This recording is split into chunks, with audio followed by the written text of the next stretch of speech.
राम सबको। कैसे हो आप लोग? आशा करती हूँ आप सब ठीक होगे। तो कार्तिक महात्म का आज हम 31वें अध्याय का पाठ करेंगे और वीडियो को पूरा देखें। चैनल को लाइक शेयर और सब्सक्राइब करें। आपके लाइक सब्सक्राइब से बहुत मोटिवेशन मिलती है।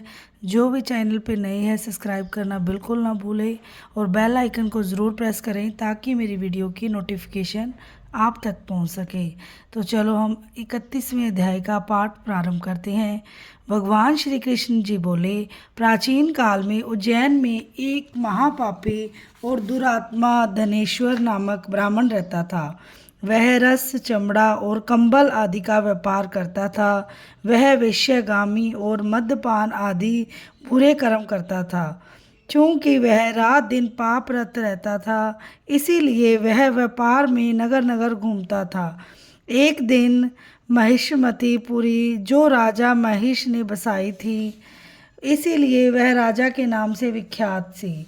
नगरी के पास ही पाप नाशिनी पुण्यकारिणी भगवती नर्मदा बहती थी। उस नदी के किनारे देश देशांतर से आए यात्री कार्तिक व्रत करने को कुछ दिन के लिए ठहरा करते थे। उन कार्तिक व्रत करने वाले प्राणियों को वहां ठहरा देखकर वह दुष्ट दिनेश्वर भी इधर उधर घूमता हुआ 1 मास के लिए वहां ठहर गया। अपने माल को बेचता हुआ वह नर्मदा नदी के तट पर घूमता हुआ ब्राह्मणों को देव पूजा रत देखता था। वह देखता है कि कोई तो ग्रंथ पढ़ रहा है और कोई सुन रहा है, कोई भगवत कीर्तन कर रहा है, कोई भजन सुन रहा है, कोई ध्यान में लीन है और कोई तुलसी की माला धारण किए है। बस इसी तरह वह भगवत भक्तों के बीच में रहा और वैष्णव के दर्शन करता रहा, उनको स्पर्श करता रहा, उनसे वार्तालाप करता रहा और भगवान विष्णु के नाम स्मरण के पुण्य को अर्जित करता रहा। वह कार्तिक के व्रत की उद्यापन विधि तथा जागरण को भी देखता रहा। उसने पूर्णिमा के व्रत को भी देखा कि व्रती ब्राह्मणों तथा गौओं को भोजन करा रहे हैं, उनको दक्षिणा आदि भी दे रहे हैं।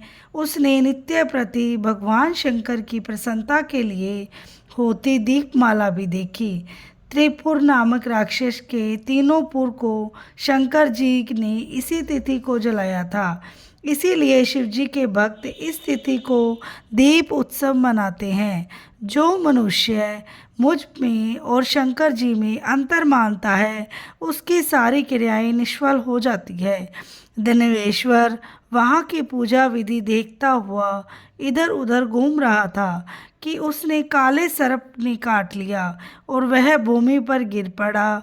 उसकी यह दशा देखकर वहाँ के दयालु भक्तों ने उसे चारों ओर से घेर लिया और उसके मुंह पर तुलसी दल मिश्रित जल के छींटे देने लगे। और जब उसके प्राण निकले तो यम के दूत उसे बांधकर कोड़ों से मारते हुए यमपुरी को ले गए। उसे देखकर चित्रगुप्त ने यम से कहा, इसने बाल्यकाल से लेकर आज तक बुरे ही काम किए हैं। इसके जीवन में पुण्य तो लेश मात्र भी नहीं दिखाई देता। यदि मैं पूरा 1 वर्ष आपको सुनाता रहूं तो इसके पापों की सूची समाप्त नहीं होगी। यह महापापी है, अतः इसको 1 कल्प तक घोर नरक में डालना चाहिए। चित्रगुप्त की बात सुनकर यमराज ने बड़े क्रोधों में आकर उसे अपना काल नेमी के समान भयंकर रूप दिखाते हुए अपने अनुचरों को आज्ञा देकर कहा, हे प्रेत सेनापतियों, इस दुष्ट को मुग्धरों से मारते हुए कुंभ विपाक नरक में ला डाल दो। सेनापति ने मुग्धरों से उसका सिर फोड़ते हुए कुंभीपाक नरक में ले जाकर खोलते हुए तेल के कड़ाव में डाल दिया। प्रेत सेनापतियों ने जो ही तेल की कड़ाव में फेंका तो लपलपाती हुई आग अपने आप ठंडी हो गई, जैसे कि प्रहलाद को अग्नि में डालने से वह ठंडी हो गई थी।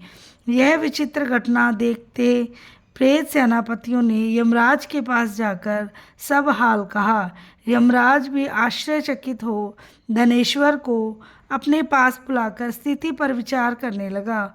उसी समय नारायण नारायण का कीर्तन करते हुए देव ऋषि नारद जी भी वहां आ पहुँचे और यमराज से कहने लगे, हे यमराज, यह ब्राह्मण नरक में डाले जाने के योग्य नहीं है, क्योंकि इसने अंत समय में कुछ शुभ की कर्म किए हैं जो कि नरक यातना को नष्ट करने वाले हैं।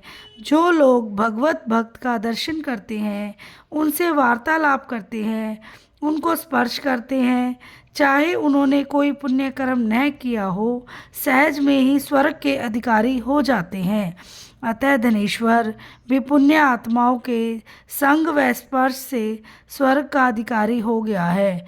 अतः यह पुण्य आत्मा है, इसे यक्ष योनि दो और केवल इसे पाप भोग करने वाले नरक दिखा दो। भगवान कृष्ण ने कहा, जब नारद जी ने ऐसा कहकर चले गए तो धनेश्वर को पुण्य आत्मा समझते हुए यमराज के दूतों को उसे नरक दिखाने की आज्ञा दी। बोलो श्री विष्णु भगवान की जय हो। आशा करती हूँ आपको अध्याय पसंद आया होगा।